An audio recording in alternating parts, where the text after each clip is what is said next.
Life jacket কই?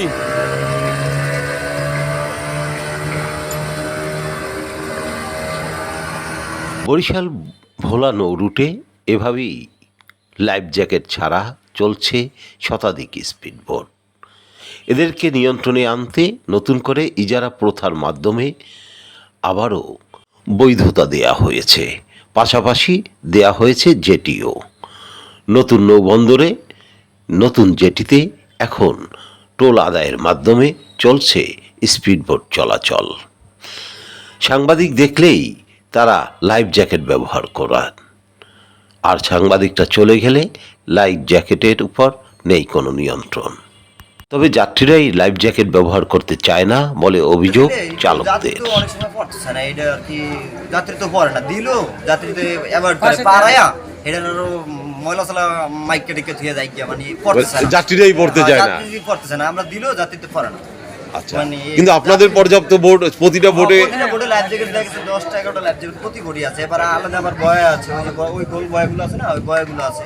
সামনে মানে সমস্যা নেই। আর এই বোটে দিলেও যাত্রীতে পড়তেছে না। এখন আপনাদের মোট কতগুলো বোট চলছে তা জানেন? বোট চলছে ভোলা বরিশাল মিলে সর্বোচ্চ 80-90টার মতো চলতেছে। 80-90টা। আর অনেক বোটই যেমন পড়ে রয়েছে, স্পেয়ার পড়ে থাকে আর কি। 80-90টার মতো চলে ভোলা বরিশাল মিলে। আচ্ছা আচ্ছা।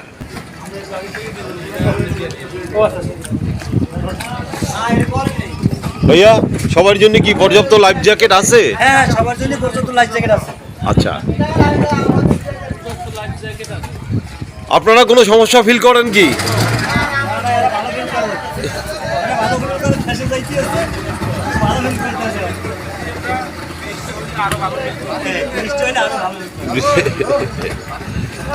বৃষ্টি হইলে তো আপনাকে আবার কমে যাবে। হ্যাঁ, আমাদের চাই জনগণের ভালো না, আমার ভালো তার ভালো না। এখন কতগুলো বোট চলতেছে?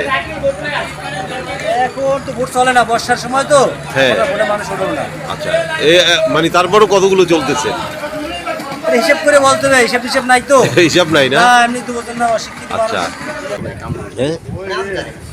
আচ্ছা আচ্ছা। কই থেকে ইজারার কথা যায় না, মানে কবে থেকে ডাক হয়েছে জানেন? 6 মাসের মতো। এখন কে নিচ্ছেন ডাক? এবার কামরুল, উনি কি আছেন আশেপাশে? বাড়িতে আছেন। আচ্ছা আচ্ছা, ঠিক আছে। বরিশাল ভোলা মেহেন্দিগঞ্জ শ্রীপুর হিজলা মেহেদি এই নৌ রুটগুলোতে চলাচলের জন্য প্রায় 300 স্পিডবোট রয়েছে এই ঘাটে। যদিও বিআইডব্লিউটিএ কর্তৃপক্ষ বলছেন তাদের অনুমোদন রয়েছে সব মিলিয়ে 80 থেকে 90টি। না, এই জন্য 350 টাকা। এটা কোথায়? এটা বরিশাল টু বেদুরা লঞ্চঘাট। বেদুরা লঞ্চঘাট মানে ভোলা। আগে দীর্ঘদিন এই 350 টাকাই ভাড়া ছিল। আচ্ছা। একটা না 8 থেকে 9 বছর। আচ্ছা। তখন তৈলের দাম আরো অনেক কম ছিল। এখন আমরা তেল কিনি, 1 লিটার তেল কিনি 155 টাকা মফিল সহকারে। আর আগে কিনতাম শুধু 25 টাকায়, 125 টাকায় 1 লিটার তেল কিনতাম। তখনও ভাড়া ছিল 350 টাকা। এখনো ভাড়া? আর এখনো ভাড়া 350 টাকা। তেল কিনতেছি আমরা 155 টাকা লিটার। তাই আমাদের বেশি একটা লাভ হয় না বর্তমানে। ফ্যামিলি নিয়ে থাকতে খুব কষ্ট হইতেছে। আগের চেয়েও অনেক কষ্টে আছি। ইজারা দেওয়ার মাধ্যমে অবৈধকে বৈধতা দেওয়া হয়েছে এই স্পিডবোট ঘাট এলাকায়। কেননা কোনো স্পিডবোটেরই নেই কোনো রেজিস্ট্রেশন এবং এগুলোর চালকদেরও নেই কোনো লাইসেন্স। 2023 সালে বিশ্ব ব্যাংকের অর্থনৈতিক সহযোগিতায় বরিশাল নৌবন্দর আধুনিকায়ন প্রকল্প গ্রহণ করা হয়।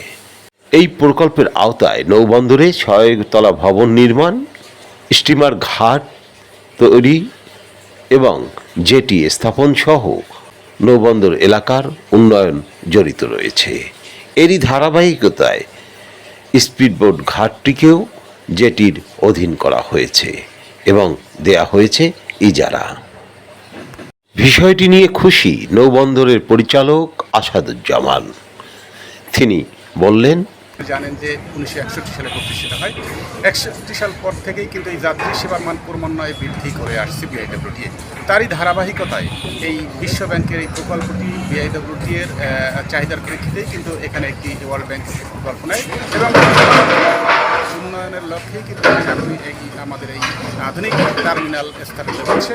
পাশাপাশি আমি যেখানে এটি একটি ওয়ার্ল্ড ব্যাংকের প্রতিষ্ঠিত একটি পন্টুন এবং এটিও যাত্রী সেবায় গুরুত্বপূর্ণ ভূমিকা রাখবে এবং খুব শীঘ্রই এই আমাদের প্রকল্পের কাজটি শেষ হবে, তখন যাত্রী সেবা মুক্ত করে দেওয়া হবে। এটা সত্যি যে পদ্মা সেতু পরবর্তী আপনার অনেক যাত্রী কমে গিয়েছে, কিন্তু এখনও এই যাত্রী সেবার এখনও অসংখ্য যাত্রী এখান থেকে ঢাকাগামী হচ্ছে কিংবা ঢাকা থেকে এখানে চলে আসছে এবং এটা যেন যাত্রীর পাশাপাশি কিন্তু ব্যবসা বান্ধব করারও আমাদের একটি লক্ষ্য রয়েছে এবং সেই ধারাবাহিকতায় এবং সেই প্রচেষ্টা যাতে সফল হয় সেই লক্ষ্যেও আমরা কাজ করে যাচ্ছি। কিন্তু এই যে সৌন্দর্য, আজকে এই সৌন্দর্য ধারণ করতে হবে আপনাকে, আমাকে, সবাইকে। কিন্তু এটি পরিষ্কার পরিচ্ছন্নতা রাখা এটা আমারই শুধু দায়িত্ব বা সরকারের দায়িত্ব নয়, সকল নাগরিকের দায়িত্ব। সুতরাং বরিশাল নৌবন্দর একটি পর্যটন স্পট হবে, এটাই সাধারণ মানুষ এবং সচেতন নাগরিকদের প্রত্যাশা। সেই সাথে এখান থেকে অবৈধতাকে বৈধতা দেওয়াও বন্ধ করতে হবে, এটা নাগরিকদের দাবি। বরিশাল থেকে আরিফ আহমেদ।